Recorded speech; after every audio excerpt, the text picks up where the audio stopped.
محترم سامعین، السلام علیکم ورحمۃ اللہ وبرکاتہ۔ کتاب و سنت کی اشاعت کے عالمی ادارے دارالسلام کی طرف سے آپ کی خدمت میں تخلیق کائنات اور تخلیق آدم علیہ السلام سے لے کر عیسیٰ علیہ السلام تک تمام انبیاء اور قوموں کا تذکرہ قصص الانبیاء پیش کیا جا رہا ہے۔ اب ہم آپ کو سناتے ہیں سیدنا ایوب علیہ السلام کا قصہ۔ ایوب علیہ السلام انبیاء کی جماعت میں سے ایک ہستی ہیں۔ اللہ تعالیٰ نے صبر کے معاملے میں بطور خاص ان کا تذکرہ فرمایا ہے، لوگوں کے لیے ایک مثال اور نمونہ ٹھہرایا ہے۔ آپ کا نسب نامہ یوں ہے: ایوب بن موس بن رازح بن عیس بن اسحاق بن ابراہیم علیہ السلام، یہ سیدنا اسحاق علیہ السلام کی نسل میں سے ہیں۔ ابراہیم علیہ السلام کے دو صاحبزادے تھے، اسماعیل علیہ السلام اور اسحاق علیہ السلام۔ ان کے بعد سب کے سب انبیاء کرام اسحاق علیہ السلام کی نسل سے تھے، سوائے نبی کریم صلی اللہ علیہ وسلم کے۔ آپ اکیلے سیدنا اسماعیل علیہ السلام کی نسل سے ہیں۔ اسحاق علیہ السلام کے بیٹے ہیں یعقوب علیہ السلام۔ انہی یعقوب علیہ السلام کو اسرائیل بھی کہا جاتا ہے۔ اسی نسبت سے بنی اسرائیل کا مطلب ہے یعقوب علیہ السلام کی آل اولاد۔ یعقوب علیہ السلام کے 12 بیٹے تھے۔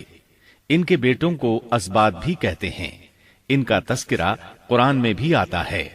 اب سوال یہ ہے کہ جن اسباط کا تذکرہ قرآن مجید میں انبیاء کرام علیہم السلام کے ساتھ کیا گیا ہے، کیا وہ یعقوب علیہ السلام کے بیٹے تھے یا ان بیٹوں کی اولاد میں سے تھے؟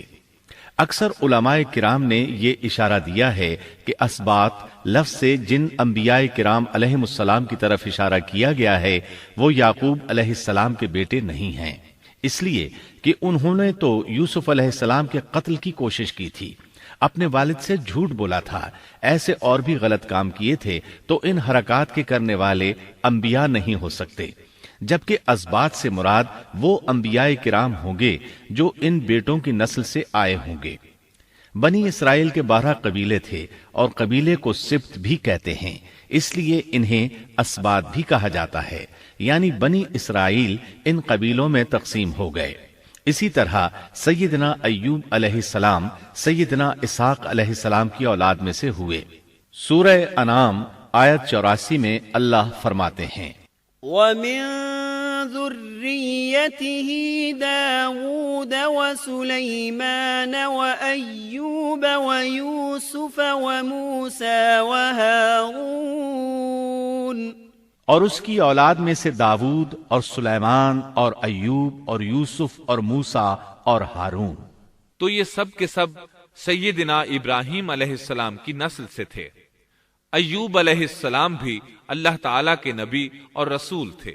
سورۃ النساء آیت 163 میں اللہ تعالیٰ فرماتے ہیں: إِنَّا أَوْحَيْنَا إِلَيْكَ كَمَا أَوْحَيْنَا إِلَىٰ إِبْرَاهِيمَ وَإِسْمَاعِيلَ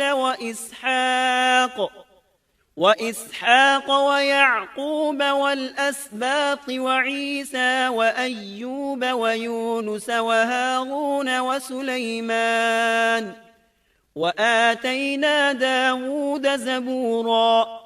یقیناً ہم نے آپ کی طرف اسی طرح وحی کی ہے جیسا کہ نوح اور ان کے بعد والے نبیوں کی طرف کی، اور ہم نے وحی کی ابراہیم اور اسماعیل اور اسحاق اور یعقوب اور ان کی اولادوں پر، اور عیسیٰ اور ایوب اور یونس اور ہارون اور سلیمان کی طرف، اور ہم نے داود کو زبور عطا فرمائی۔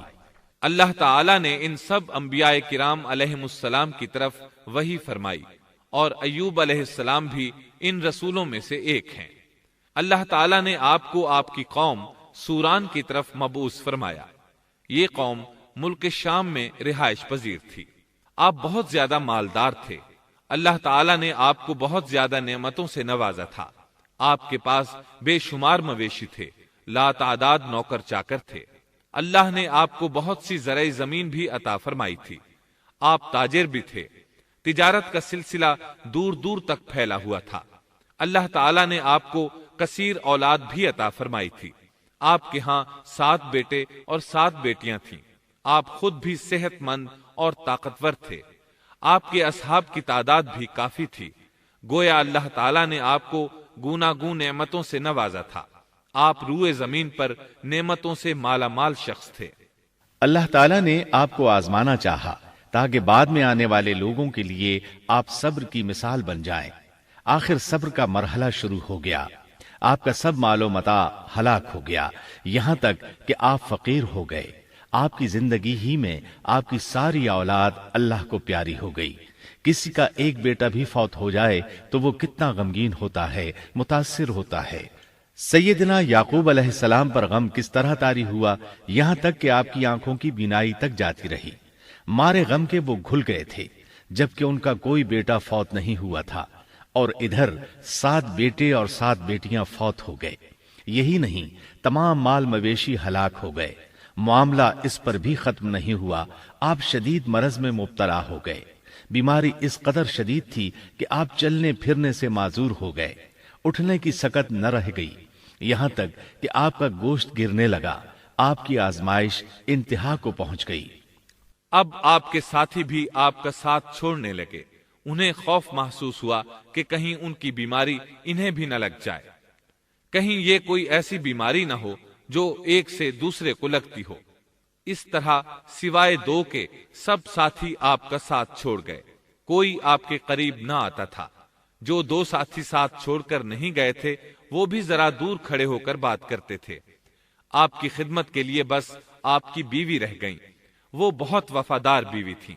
یہ زوجہ محترمہ آپ کی خدمت کرتی، آپ کو کھلاتی پلاتی، آپ کو نہلاتی۔ پھر نوبت یہاں تک پہنچی کہ سارا ہی مال بالکل ختم ہو گیا۔ اب بیوی صاحبہ نے اجرت پر لوگوں کے گھروں میں کام کرنا شروع کیا تاکہ کچھ کما کر لائیں اور خاوند پر خرچ کر سکیں۔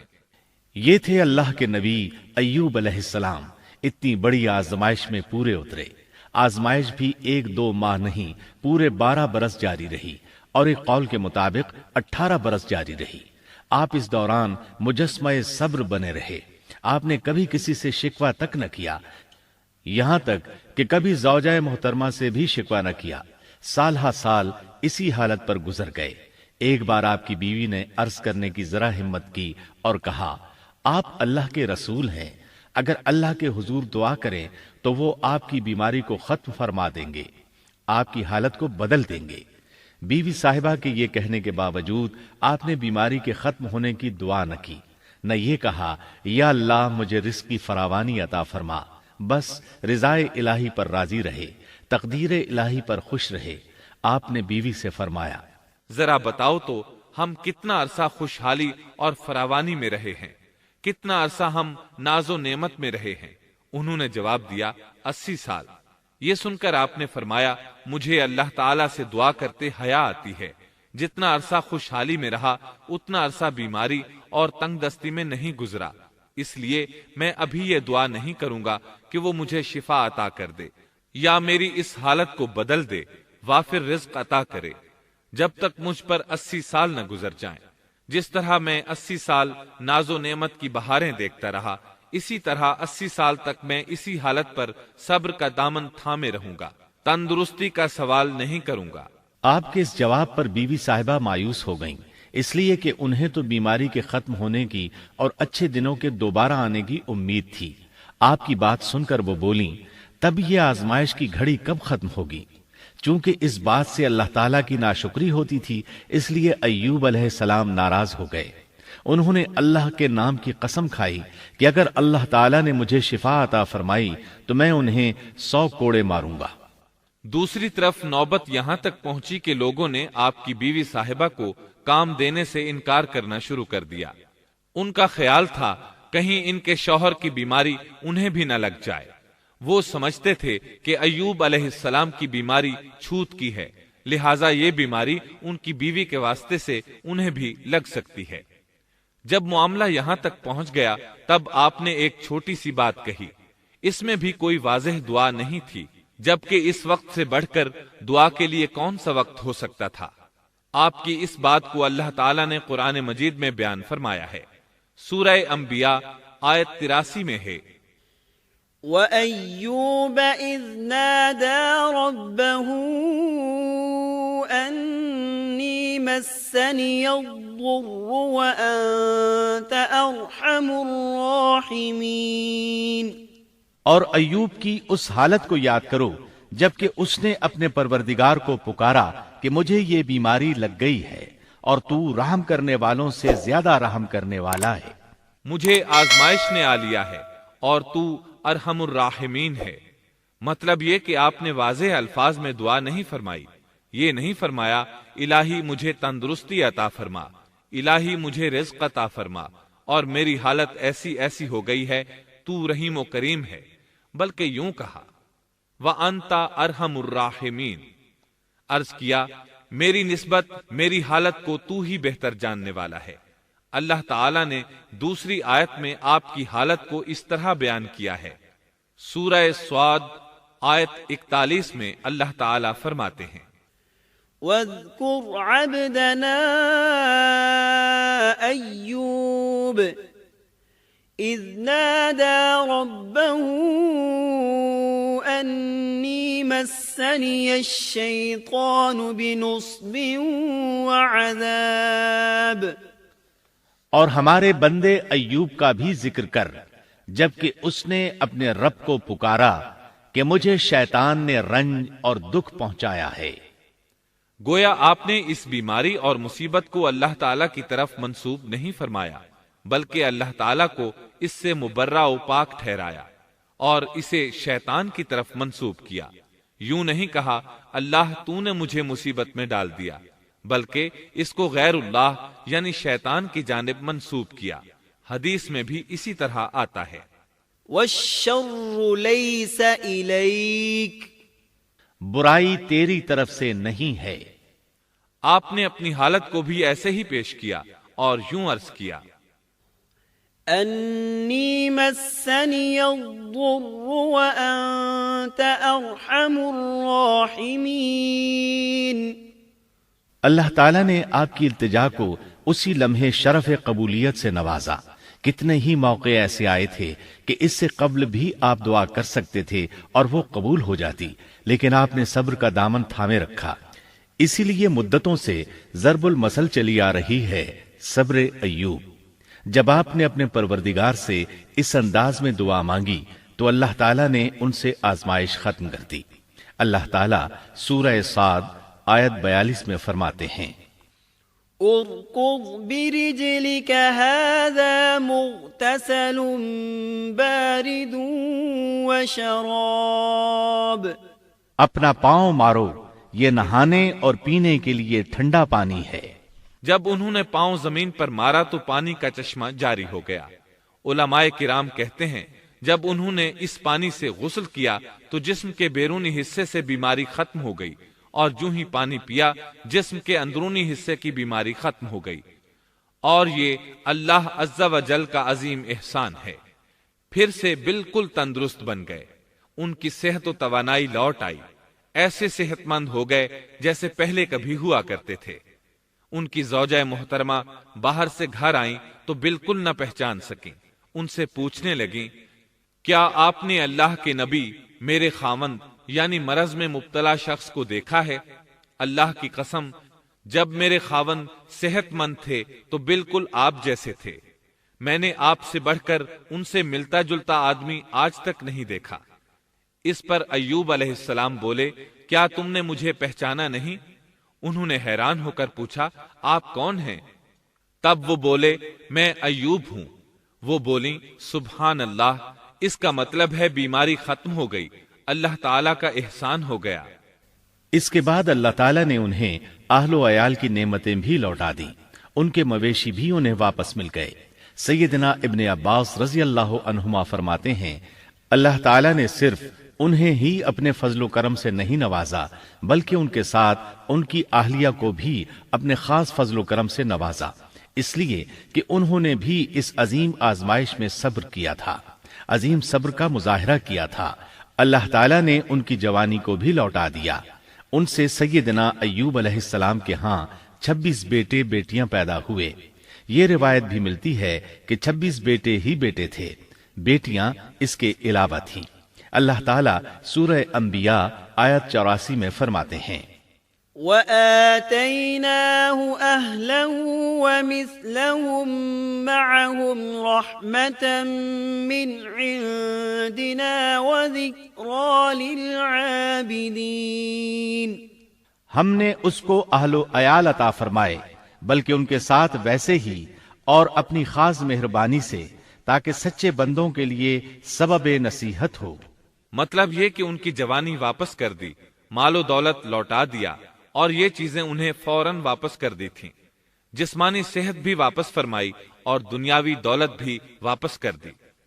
امام بخاری، امام احمد اور دیگر محدثین نبی کریم صلی اللہ علیہ وسلم سے روایت بیان کرتے ہیں کہ نبی کریم صلی اللہ علیہ وسلم نے فرمایا، جب سیدنا ایوب علیہ السلام غسل فرما رہے تھے تو ان پر ٹڈیوں کی موسلا دھار بارش ہونے لگی۔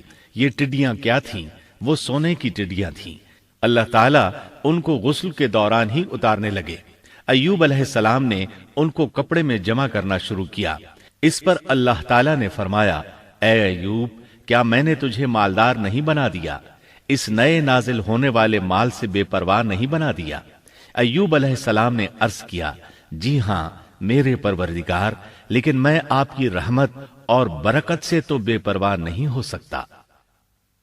بلا یا رب ولكن لا غنى لي عن بركتك۔ ہاں اے رب، لیکن میں تیری برکت سے دور کیسے رہ سکتا ہوں؟ ان کا مال و دولت سب واپس مل گیا، اہل و عیال بھی مل گئے، صحت بھی پلٹ آئی۔ یہ سب اللہ کے خاص فضل و کرم سے تھا اور اس عظیم صبر کے صلے میں تھا جو انہوں نے کیا تھا۔ اللہ تعالیٰ نے ان کی اہلیہ محترمہ پر بھی نرمی فرمائی، جیسا کہ سورہ صاد آیت 44 میں فرماتے ہیں، وَخُذْ بِيَدِكَ ضِغْثًا۔ اور اپنے ہاتھ میں تنکوں کی ایک جھاڑو پکڑو۔ بالکل باریک تنکوں کی ایک جھاڑو لو، اس میں 100 تنکے ہوں، ان کو اکٹھا کر لو۔ اس کے بعد فرمایا، فَاضْرِبْ بِهِ وَلَا تَحْنَثْ۔ جھاڑو سے اسے مار اور قسم کے خلاف نہ کر۔ مطلب یہ کہ ایوب علیہ السلام نے اپنی بیوی کو 100 کوڑے مارنے کی قسم کھائی تھی۔ اللہ نے یہ تدبیر سمجھائی کہ 100 تنکوں کا جھاڑو لے کر ایک بار انہیں مارو اور قسم پوری کرو، قسم کی خلاف ورزی نہ کرو۔ اس طرح آپ کی قسم بھی پوری ہو جائے گی اور بیوی کو بھی تکلیف نہیں پہنچے گی۔ تو اس طرح اللہ تعالیٰ نے ان کی زوجہ محترمہ پر خاص مہربانی فرمائی۔ اللہ سورہ انبیاء آیت 83 اور 84 میں فرماتے ہیں، وَأَيُّوبَ إِذْ نَادَى رَبَّهُ أَنِّي مَسَّنِيَ الضُّرُّ وَأَنْتَ أَرْحَمُ الرَّاحِمِينَ فَاسْتَجَبْنَا لَهُ فَكَشَفْنَا مَا بِهِ مِنْ ضُرٍّ وَآتَيْنَاهُ أَهْلَهُ وَمِثْلَهُمْ مَعَهُمْ رَحْمَةً مِّنْ عِنْدِنَا وَذِكْرَىٰ لِلْعَابِدِينَ۔ ایوب کی اس حالت کو یاد کرو جبکہ اس نے اپنے پروردگار کو پکارا کہ مجھے یہ بیماری لگ گئی ہے اور تو رحم کرنے والوں سے زیادہ رحم کرنے والا ہے۔ تو ہم نے ان کی سن لی اور جو دکھ انہیں تھا اسے دور کر دیا اور انہیں اہل و عیال عطا کر دیے، بلکہ ان کے ساتھ اپنی مہربانی سے ویسے ہی اور عطا کر دیے تاکہ سچے بندوں کے لیے نصیحت کا سبب ہو۔ اسی طرح اللہ تعالی سورہ صاد آیت 41 تا 44 میں فرماتے ہیں، وَاذْكُرْ عَبْدَنَا أَيُّوبَ إِذْ نَادَى رَبَّهُ أَنِّي مَسَّنِيَ الشَّيْطَانُ بِنُصْبٍ وَعَذَابٍ ارْكُضْ بِرِجْلِكَ هَذَا مُغْتَسَلٌ بَارِدٌ وَشَرَابٌ وَوَهَبْنَا لَهُ أَهْلَهُ وَمِثْلَهُمْ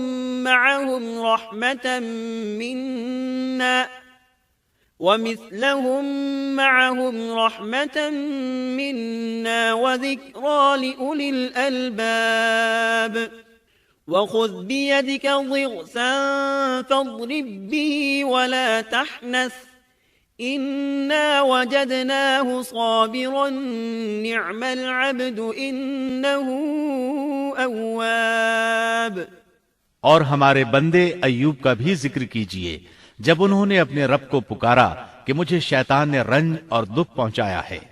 اپنا پاؤں مارو، یہ پینے اور نہانے کے لیے ٹھنڈا پانی ہے، اور ہم نے انہیں ان کا پورا کنبہ عطا فرمایا، بلکہ اس کے ساتھ اپنی خاص رحمت سے اور عقل مندوں کی نصیحت کے لیے اتنا ہی اور بھی عطا کر دیا. اور اپنے ہاتھ میں تنکوں کی ایک جھاڑو لے کر مار دیں اور قسم کے خلاف نہ کریں. سچ تو یہ ہے کہ ہم نے اسے بڑا صابر بندہ پایا. وہ بہت نیک تھے اور بہت ہی رغبت رکھنے والے تھے. یہ ذکر تھا سیدنا ایوب علیہ السلام کا جو اختتام کو پہنچا.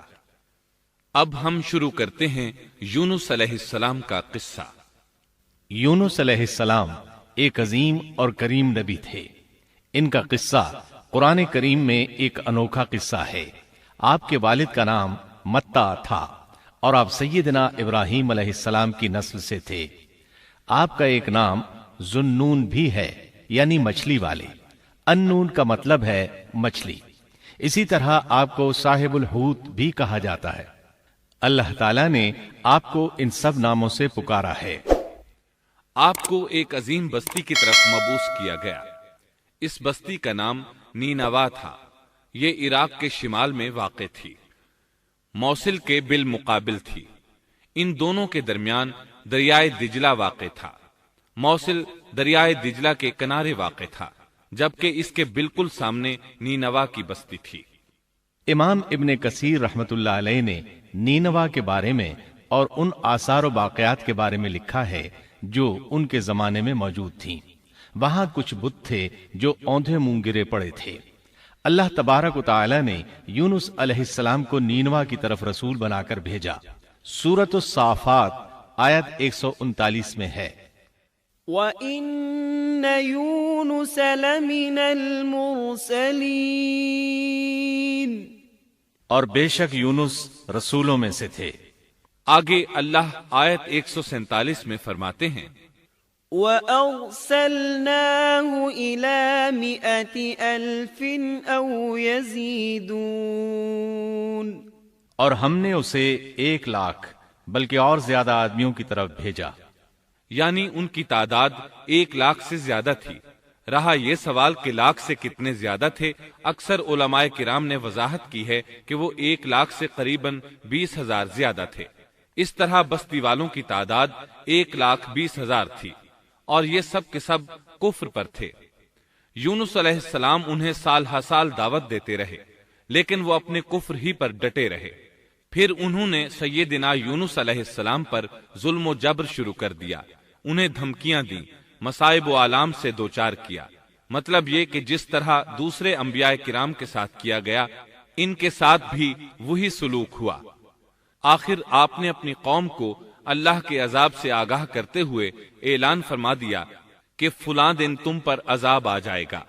پھر خود غصے کی حالت میں اس بستی سے نکل گئے، جبکہ اللہ تعالیٰ نے انہیں متعین دن کی مہلت دینے کی اجازت تو دی تھی، لیکن اس بستی سے نکل جانے کا حکم نہیں دیا تھا. جب آپ نے انہیں یہ مہلت سنائی تو خود غصے کی حالت میں بستی سے نکل گئے. سورہ انبیاء آیت 87 میں اللہ تعالیٰ فرماتے ہیں، وَذَا النُّونِ إِذ ذَهَبَ مُغَاضِبًا فَظَنَّ أَن لَّن نَّقْدِرَ عَلَيْهِ. مچھلی والے کو یاد کرو جبکہ وہ غصے سے چل دیا اور خیال کیا کہ ہم اسے نہ پکڑ سکیں گے. اس آیت کی تفسیر میں امام رازی رحمہ اللہ لکھتے ہیں، جس نے یہ گمان کیا کہ اللہ تعالیٰ اسے پکڑنے کی قدرت نہیں رکھتا، وہ آدمی کافر ہے. سیدنا امیر معاویہ رضی اللہ عنہ سے روایت ہے، انہوں نے سیدنا ابن عباس رضی اللہ عنہما سے کہا، آج رات قرآن کریم کی چند آیات کے معانی میں الجھ کر رہ گیا ہوں. مجھے کوئی راستہ سجھائی نہیں دے رہا کہ اس الجھن سے کس طرح نکلوں. مجھے بس آپ ایسے نظر آتے ہیں جو ان آیات کا مطلب بتا سکتے ہیں. کم از کم میں ان آیات کی تفسیر اور تعبیر نہیں سمجھ سکا. ابن عباس رضی اللہ عنہما نے پوچھا، وہ کون سی آیات ہیں؟ سیدنا امیر معاویہ رضی اللہ عنہ کہنے لگے، یونس علیہ السلام کا یہ خیال کرنا کہ اللہ تعالیٰ ان پر قدرت نہیں رکھتے، یہ سن کر سیدنا ابن عباس رضی اللہ عنہما نے فرمایا، اس سے مراد یہ نہیں، یہ لفظ قدر یہاں تنگی کے معنی میں آیا ہے، قدرت اور طاقت رکھنے کے معنی میں نہیں۔ اللہ تعالیٰ نے قدر بمعنی تنگی اور قدر بمعنی قدرت دونوں کا استعمال کیا ہے۔ تنگی کے معنی کی مثال سورۃ الطلاق آیت نمبر 7 میں ہے، وَمَن قُدِرَ عَلَيْهِ رِزْقُهُ فَلْيُنْفِقْ مِمَّا آتَاهُ اللَّهُ، اور جس پر اس کے رزق کی تنگی کی گئی ہو اسے چاہیے کہ جو کچھ اللہ تعالیٰ نے اسے دے رکھا ہے اسی میں سے اپنی حیثیت کے مطابق دے۔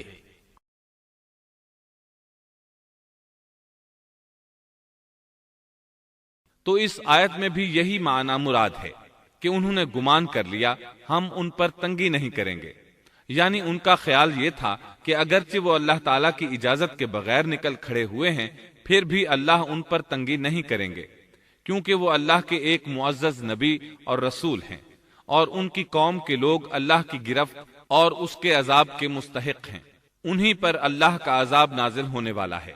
اس عذاب کی خبر انہیں پہلے ہی سنا دی گئی ہے اور مہلت دے دی گئی ہے، مگر وہ خود اگرچہ اللہ کی اجازت کے بغیر ہی چلے آئے ہیں پھر بھی انہیں سرزنش نہیں کی جائے گی اور وہ کسی گرفت میں نہیں آئیں گے۔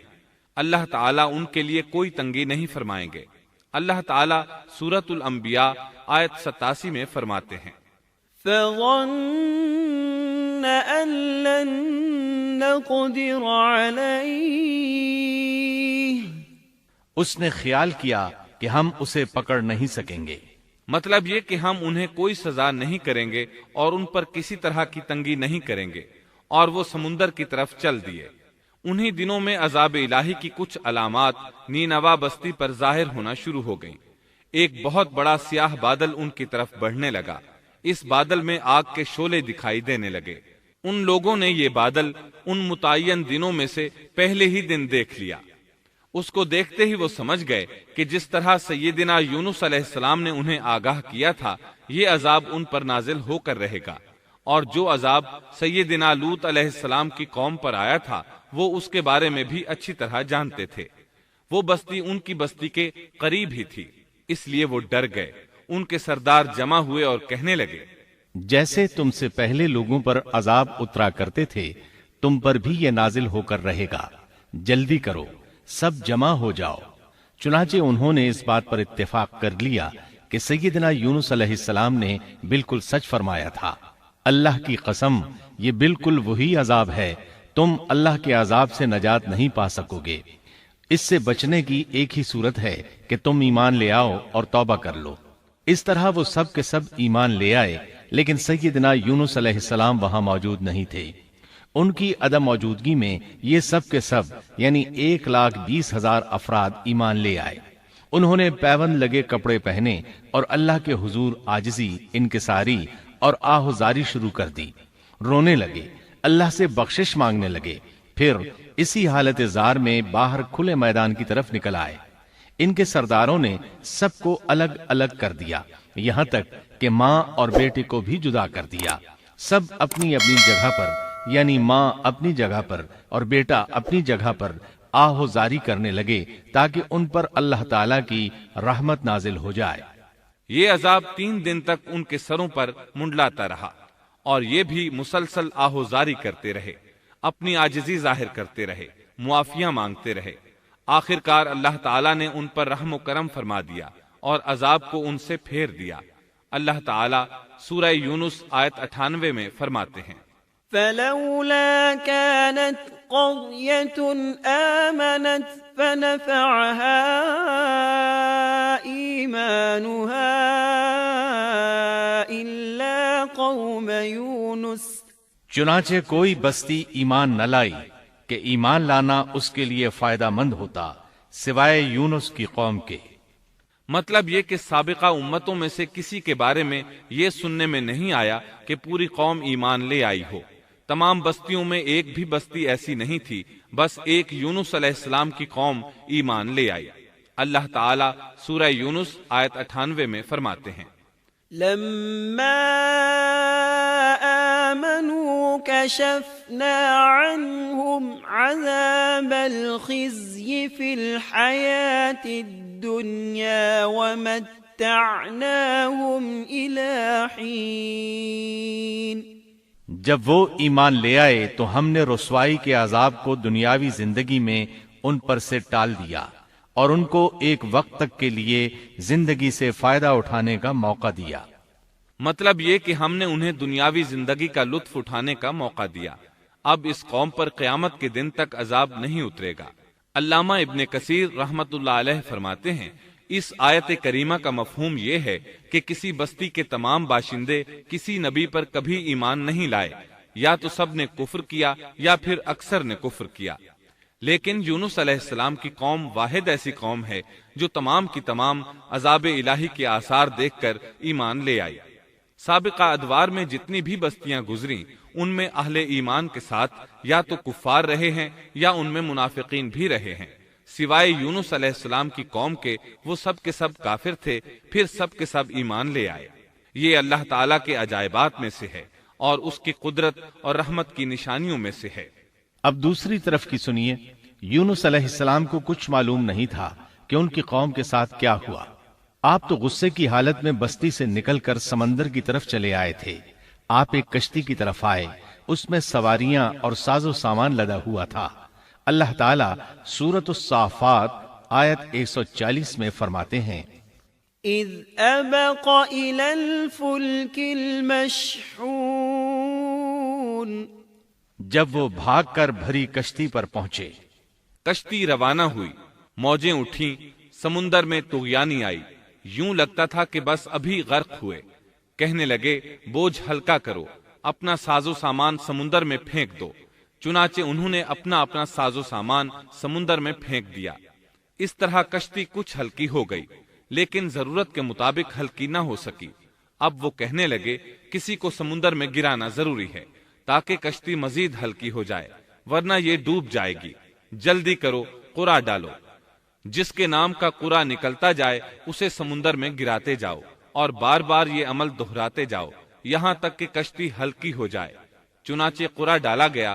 سب سے پہلے یونس علیہ السلام کا نام نکلا۔ سب کہنے لگے نہیں، یہ تو ایسے نہیں ہیں، ان کے چہرے پر تو سجدوں کے نشانات ہیں، انہیں رہنے دو، پھر قرعہ ڈالو۔ چنانچہ پھر قرعہ ڈالا گیا، پھر انہی کا نام نکلا۔ سب نے تعجب کیا۔ تیسری مرتبہ پھر قرعہ ڈالا گیا، اس بار پھر یونس علیہ السلام ہی کا نام نکلا۔ اللہ تعالیٰ سورۃ الصافات آیت 141 میں فرماتے ہیں، فساهم فكان من المدحضين، پھر قرآن اندازی ہوئی تو یہ مغلوب ہو گئے۔ ہر بار انہی کا نام نکلا۔ آخر کار ان لوگوں نے انہیں پکڑ کر سمندر میں گرا دیا۔ فالتقمه الحوت، تو پھر انہیں مچھلی نے نگل لیا۔ حوت بڑی مچھلی کو کہتے ہیں۔ اللہ تعالیٰ نے حوت کو القاء فرمایا، انہیں کھانا نہیں، نہ ان کے جسم کو کوئی گزند پہنچے۔ یہ اس مچھلی کو اللہ تعالیٰ کے احکامات تھے۔ اللہ تعالیٰ سورۃ الصافات آیت 142 میں فرماتے ہیں، فالتقمه الحوت وهو مليم، تو پھر انہیں مچھلی نے نگل لیا اور وہ خود اپنے آپ کو ملامت کرنے لگے۔ یعنی وہ سمجھ گئے کہ بار بار جو ان کا نام قرآن اندازی میں نکلتا رہا ہے تو وہی مقصود ہیں، چنانچہ خود کو ملامت کرنے لگے، اور یہ ملامت توبہ کی ابتدا ہے کہ انسان خود کو ملامت کرتا ہے۔ اب یونس علیہ السلام مچھلی کے پیٹ میں تھے۔ اللہ کی قدرت، آپ مچھلی کے پیٹ میں 3 دن تک رہے، بعض روایات میں 7 دن اور زیادہ سے زیادہ مدت 40 روز آئی ہے۔ آپ نے مچھلی کے پیٹ میں اللہ تعالیٰ کو پکارا۔ اللہ سورۃ الانبیاء آیت 87 میں فرماتے ہیں، فنادى في الظلمات، آخر کار وہ اندھیروں کے اندر سے پکار اٹھے۔ علماء نے یہاں 3 اندھیروں کا ذکر کیا ہے، مچھلی کے پیٹ کا اندھیرا، سمندر کا اندھیرا اور رات کا اندھیرا۔ گویا ان پر یہ سارے اندھیرے اکٹھے ہو گئے تھے۔ اللہ سورۃ الصافات آیت 143 اور 144 میں فرماتے ہیں فلولا أنه كان من المسبحين للبث في بطنه إلى يوم يبعثون۔ پس اگر یہ پاکی بیان کرنے والوں میں سے نہ ہوتے تو لوگوں کے اٹھائے جانے کے دن تک اس کے پیٹ ہی میں رہتے۔ مطلب یہ کہ اگر آپ اللہ تبارک و تعالی کی تسبیح نہ بیان کرتے تو مچھلی کے پیٹ ہی میں رہتے۔ آپ نے دعا نہیں مانگی بلکہ اللہ عز و جل کی تسبیح بیان کی۔ روایات میں یوں بھی آتا ہے کہ جب مچھلی آپ کو سمندر کی اتھاہ گہرائی میں لے گئی تو آپ وہاں آبی مخلوقات کی تسبیحات کی آوازیں سننے لگے، گویا اللہ تعالی نے انہیں القاء فرمایا کہ آپ بھی تسبیح کریں۔ اللہ سورۃ الانبیاء آیت 87 میں فرماتے ہیں فنادى في الظلمات أن لا إله إلا أنت سبحانك إني كنت من الظالمين۔ بالآخر وہ اندھیروں کے اندر سے پکار اٹھا کہ الہی تیرے سوا کوئی معبود نہیں، تو پاک ہے، بے شک میں ظالموں میں ہو گیا۔ چنانچہ یونس علیہ السلام نے اس تسبیح کے الفاظ کو یوں ادا فرمایا لا إله إلا أنت سبحانك إني كنت من الظالمين۔ امام احمد، امام ترمذی، امام نسائی اور دیگر ائمہ رحمہم اللہ نے یہ حدیث نقل کی ہے کہ یونس علیہ السلام کی وہ دعا جو انہوں نے مچھلی کے پیٹ میں مانگی تھی وہ یہی ہے لا إله إلا أنت سبحانك إني كنت من الظالمين۔ جو بھی مسلمان یہ دعا اپنی کسی حاجت میں مانگے گا اللہ تعالیٰ اس کی دعا ضرور قبول فرمائے گا۔ یہ دعائے مستجاب ہے، مقبول دعاؤں میں سے ہے۔ اسی دعا کے بعد اللہ تعالیٰ نے یونس علیہ السلام کو اس پریشانی سے نجات عطا فرمائی۔